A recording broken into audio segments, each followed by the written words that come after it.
Shares of Alibaba rallying today after the Chinese tech giant announced its updated consumer chatbot has reached 10 million downloads just a week after it was relaunched. Deirdre Bosa has more in today's Tech Check, so I guess that catches your attention, that number, Deirdre.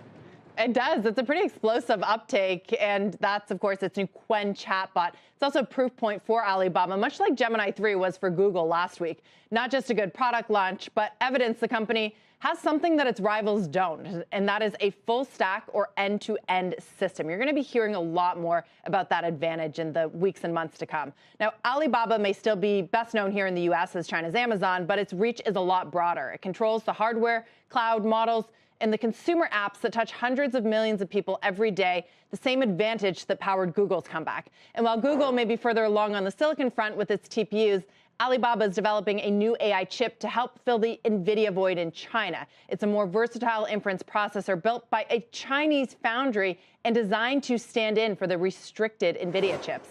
Now, that development also part of a much larger push inside of China to build a self-sufficient AI supply chain, one where Alibaba would be sitting right in the center, and it's also one that is becoming less and less dependent on American tech. Now, Alibaba reports tomorrow morning, and the question for investors is whether the same bull thesis powering Google can now travel to Alibaba. Now, shares, as you can see, they've already nearly doubled this year, like Alphabet's, but its valuation still lags at about 23 times forward earnings. If Alibaba's AI moment holds up, this could reopen the China tech trade at large, and this is key. It could force investors to contend with a different kind of AI development, one that is open source and far cheaper to develop. On the back of that Amazon AI spending headline, it is worth reminding our audience that Alibaba and other Chinese AI players, they're building and deploying AI systems for a fraction of the costs that their U.S. counterparts are. Yep, you've been all over that theme, Deirdre. I do wonder, the Commerce Secretary today said that the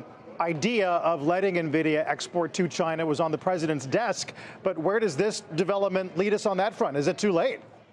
It may be too little, too late. Exactly, Carl. I mean, we've already been hearing out of China that Beijing is trying to restrict some of the biggest Chinese tech companies to develop using American hardware like NVIDIA GPUs. So once they open it up, and that is still a big question, when does that actually happen? Does it get pulled back again? The Chinese don't want to wait for that. They are moving ahead, and they're having more and more success with their own development of their own silicon, their own hardware, and they're creating ecosystems for it as well. That is really the NVIDIA advantage.